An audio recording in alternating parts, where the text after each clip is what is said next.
Okay, so this is just going to be a quick video explaining the various glitches and exploits that we use in the SMT 4A Apocalypse Anarchy speedrun.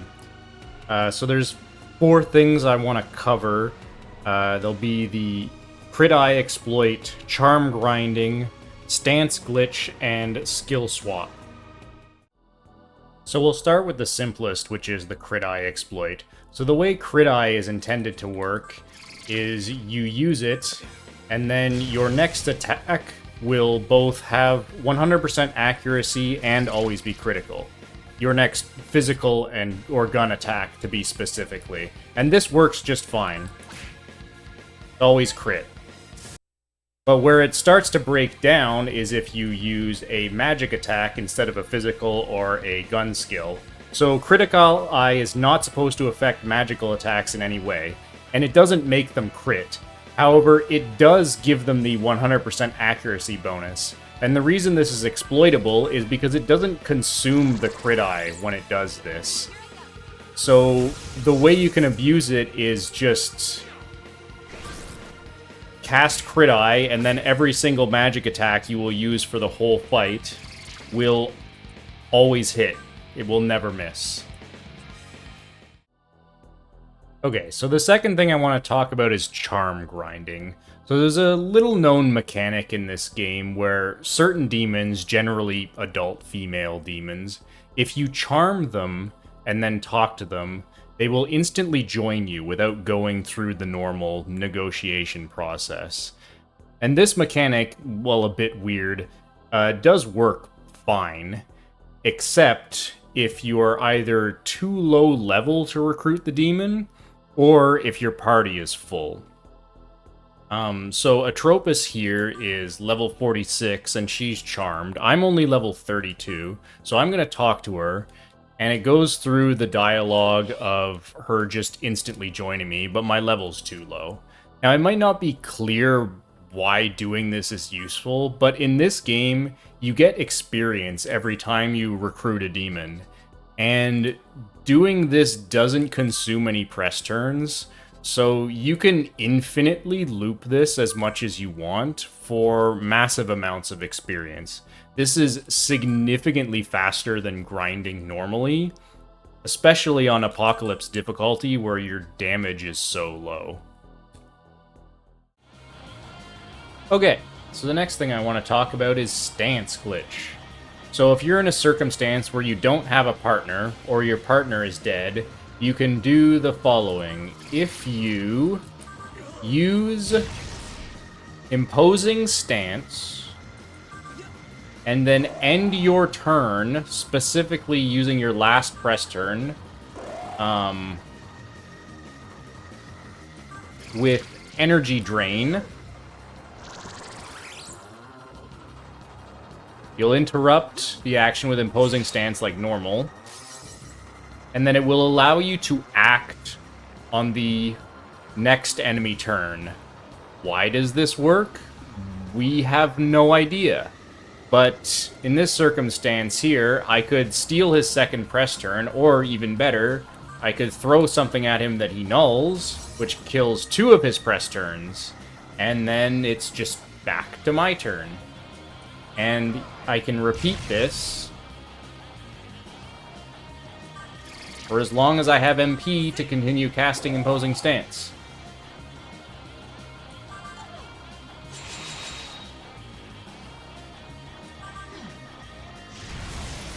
As long as you use Imposing Stance and end your turn with Energy Drain,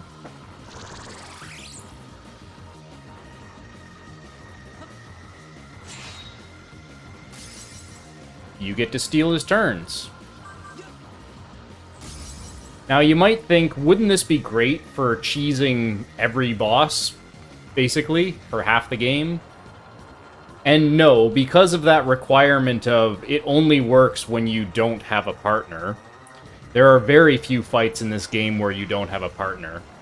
It's the only ones I know of are the Angel fight and half of the Azrael fight in Mikado, and on Anarchy ending specifically, the fight against your friends and the fight against this guy, Vishnu Flynn.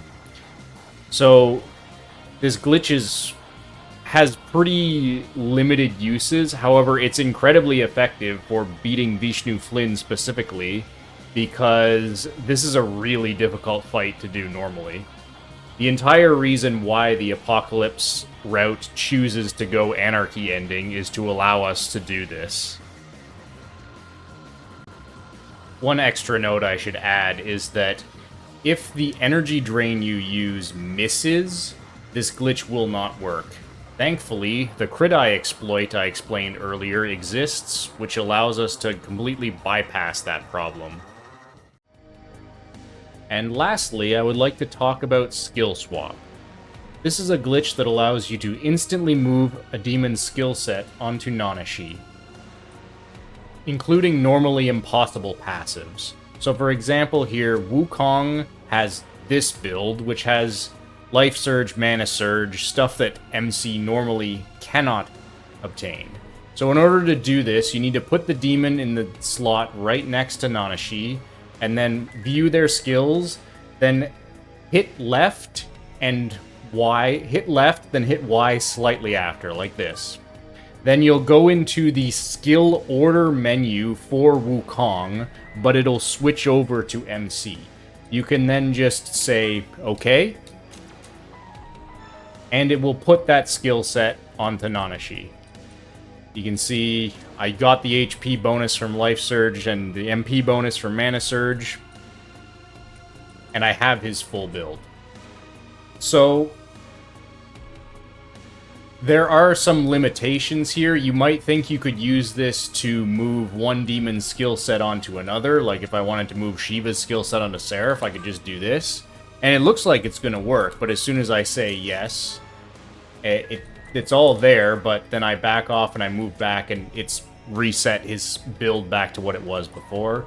You also can't move Nanashi's build to a demon. If I were to, say, put Ilyanka here and then try to do this, it will not work. It'll just show no skills available, then as soon as you check again, it'll go back to what he had previously.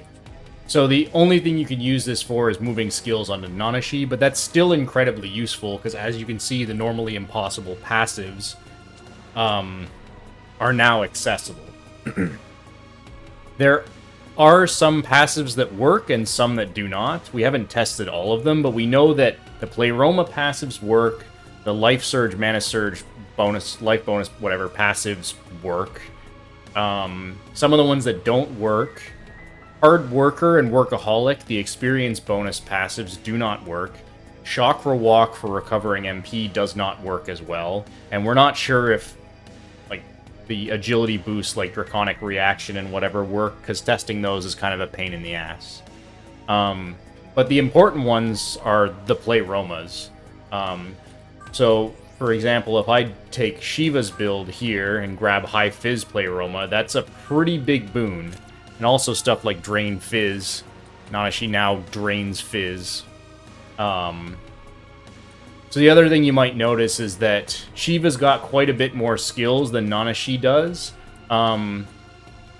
Those skills that he can't hold do still pass over, so you'll see I passed over Charge, but it's not visible. If I go and get into a battle, you will see that it is there.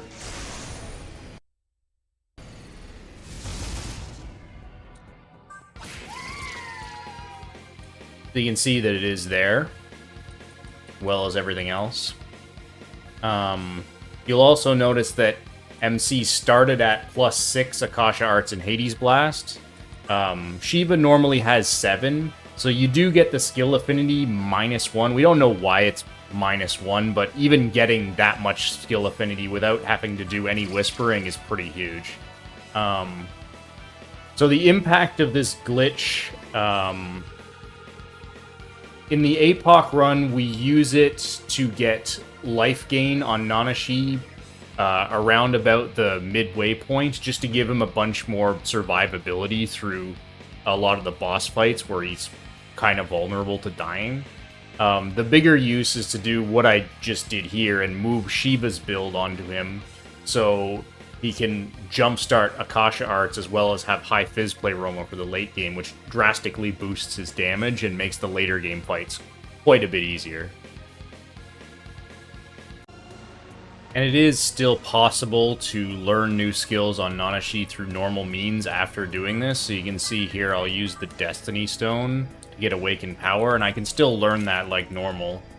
So you can stack Awakened Power with any Pleromas you want to, which gives you some pretty absurd damage potential.